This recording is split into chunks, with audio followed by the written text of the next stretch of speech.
Greetings, ghouls and ghosts. I am Screamzilla, your host for this spoopy look at the top 3 strangest otherworldly military history tales. Grab your hot chocolates and blankets to hide under as we look at some scary stories. Number 3. The Curious Case of the Phantom B-17. It was 3 days after All Hallows Eve, and what seemed like a regular day at an Allied airfield in Belgium soon becomes something else. Ground crews were carrying out their regular duties, and all was calm. That was until in the distance a large plane was sighted, slowly descending on the airfield. The radio tower quickly sprung into action, frantically calling out for the plane, but they received no reply. The plane came in for a landing. With its landing gear down as well as its flaps, the plane was not on a direct path to the runway, however, and the ground crews scattered. Finally, the plane came to a stop some 90 feet away from a gunnery position on the airfield itself, after digging its wing into the ground and causing it to have a sudden and sharp stop, crumpling one of its propellers, causing that engine to finally shut down. The 3 other engines remained running, however. After 20 minutes of waiting, John V. Crisp approached the plane. The 3 remaining engines were still running. Not a soul had emerged from the plane. After he managed to switch the engines off, Crisp went to the navigating station, where he found the bomber's logbook. Inside was written, "Bad flag." As crews searched the ghost plane, they found 12 parachutes ready to be used. Even harder to explain was the Sperry bomb site and radio codebook were both intact, which should have been destroyed in the event of a bailout. Flying jackets were found all around the plane, with half-eaten chocolate bars laying next to them. This tale gets even stranger, however. After checking out the serial number of the plane, they found out it belonged to the US 91st Bomber Group. And even stranger still, the crew were already back at their home base in England. Pilot Harold DeBolt said the plane was suffering from an issue and fell out of formation. Flak hit engine number 3, and the plane took a direct hit to its bomb bay. As engine 2 choked to a stop, he ordered the crew to ditch all equipment. This did not aid them, and the plane was going down. He set the plane to fly towards Brussels, and then gave the order for all the crew to eject.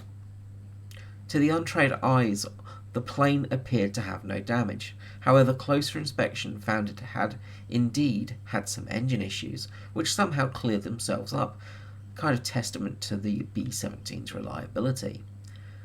Many put it down to luck that the plane landed, but still others believe that the plane was guided home by crews who did not return home themselves. Number 2. The Curse of Renaming a Ship. The George M. Schriever. Built in Baltimore as part of the Liberty Ship program, the George M. Schriever was laid down on the 18th of September 1943.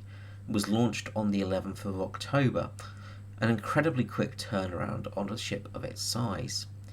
It's said that the ship's hull and lower decks were completed at breakneck pace of only 10 days, and rumours of some of the welding crew going missing surrounded the ship. It's said they were stuck inside the bulkheads and suffered a slow, lonely death in the dark place of the bulkhead. With their last gasp of air, they cursed the ship.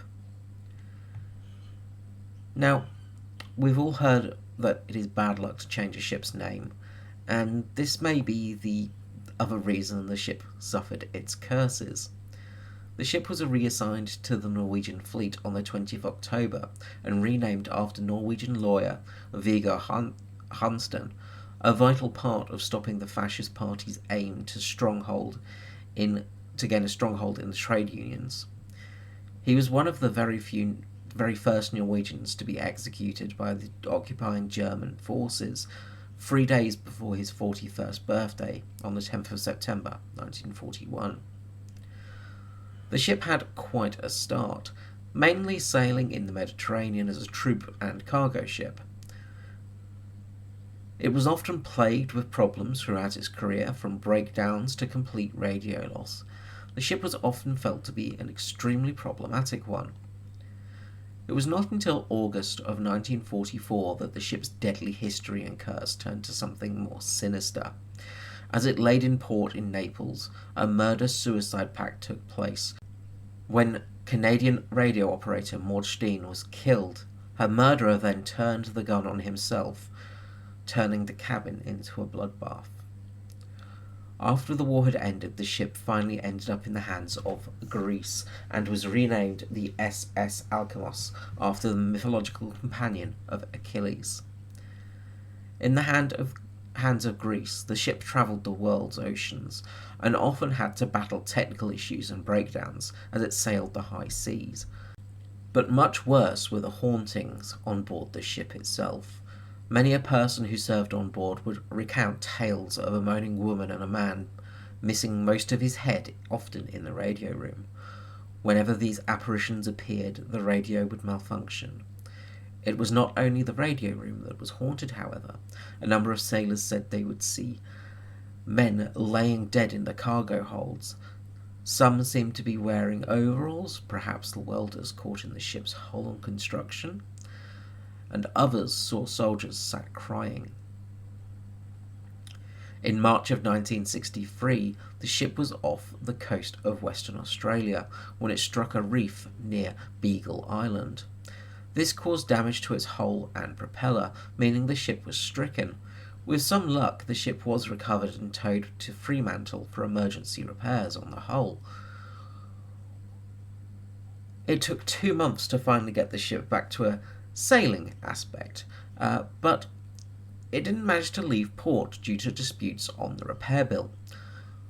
Finally, after paying off the bills, the ship was ready to go to Hong Kong for full repairs, and was going to be towed there by an ocean-going tug. A few days before being towed, the ship caught fire for no determinable reason. Luckily, the crew managed to douse the flames, and the ship left Fremantle under tow in May. Only 3 hours into the journey, the cursed ship broke its line, and despite frantically trying to save the ship, it ran into the shore. The ship had taken on some flooding, but otherwise was fine.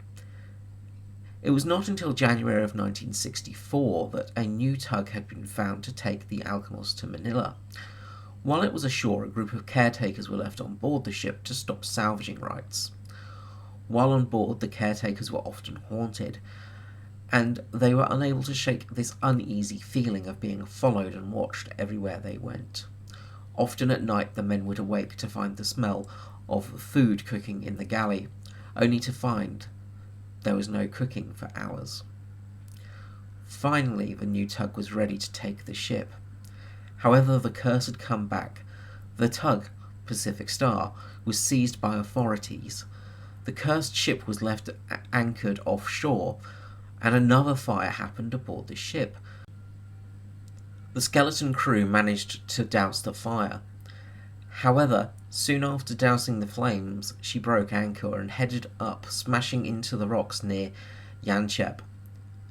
The damage was so great, the caretakers had no choice but to leave the ship, and it was decided to break her down for salvage. This is normally where the story would end, but the curse of this Liberty ship was not yet over. The lead salvage officer for this job was killed in a plane crash on his way to the ship, and this was the start of a number of salvage workers ending up with misfortune where they worked on cutting away the ship.